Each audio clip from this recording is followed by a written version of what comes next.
राम जय श्री महाकाल किशन नंदा हिंदू सेना पूर्णकालीन आज श्रावण मास निमित्ते हिंदू सेना द्वारा जामनगर में फ्रेंड्स एम्पायर कैफे में हिंदू सेना ने युवा पाक द्वारा शिवजी ऑनलाइन आराधना कार्यक्रम करवामां आवेल छे। आ शिवजी ऑनलाइन आराधना में ओम नमः शिवाय 5.25 लाख मंत्र नो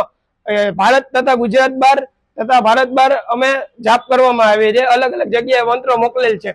तथा 111 ईमेल અને 1111 ટેક્સ્ટ મેસેજ દ્વારા પણ આ મંત્ર અમે પહોંચાડેલ છે તથા 2024 ની સાલ ચાલે છે તો 2024 વોટ્સએપ ગ્રુપ દ્વારા આ મેસેજને ફોરવર્ડ કરી વાતાવરણને શિવમય બનાવ્યું છે। ભારત આજનો યુવાન જ્યારે પાનના ગલે કેફે અલગ અલગ જગ્યાએ રીલ્સ જોઈ ગેમો રમી પોતાનો ટાઈમ વેસ્ટ કરે છે ત્યારે હિન્દુ સેના દ્વારા આજના યુવાનને જગાડવા તથા આવતી પેઢીને પ્રેરણા આપવા માટે આ શિવજીની ઓનલાઈન આરાધનાનો કાર્યક્રમ રાખવામાં આવેલ છે। જય શ્રી રામ। તારીખ 6/8/2024 રોજ એટલે કે મંગળવારના દિવસે જામનગરમાં માંડવી ટાવર, બર્ધન ચોક અને દરબારગઢની જે માર્કેટ એસોસિએશન છે એસોસિએશન તરફથી માર્કેટ બંધનું એલાન આપવામાં આવેલું છે અને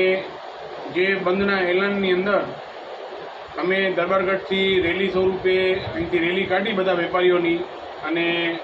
ચાંદી બજાર થઈ લાલ બંગલો થઈ અને કલેક્ટરશ્રીને ત્યાં પહોંચીશું। કલેક્ટર કચેરીએ પહોંચ્યા પછી કલેક્ટરશ્રીને આવેદનપત્ર પાઠવીશું કે નો હોકિંગ ઝોનના અમલાવારી માટે। નંબર 2માં કે આ રેલીમાં વેપારી જે છે અહીંના તે બધાને એક વેપારી એસોસિએશન તરફથી વિનંતી કરવામાં આવે છે કે બહોળી સંખ્યામાં રેલીમાં જોડાય જેથી કરી અને આપણું પ્રદર્શન બહુ સારું રહીએ અને આપણે કલેક્ટરશ્રીને આવેદન આપીએ અને એવી અપેક્ષા સાથે આપીએ કે કલેક્ટરશ્રી સારામાં સારું નિર્ણાયક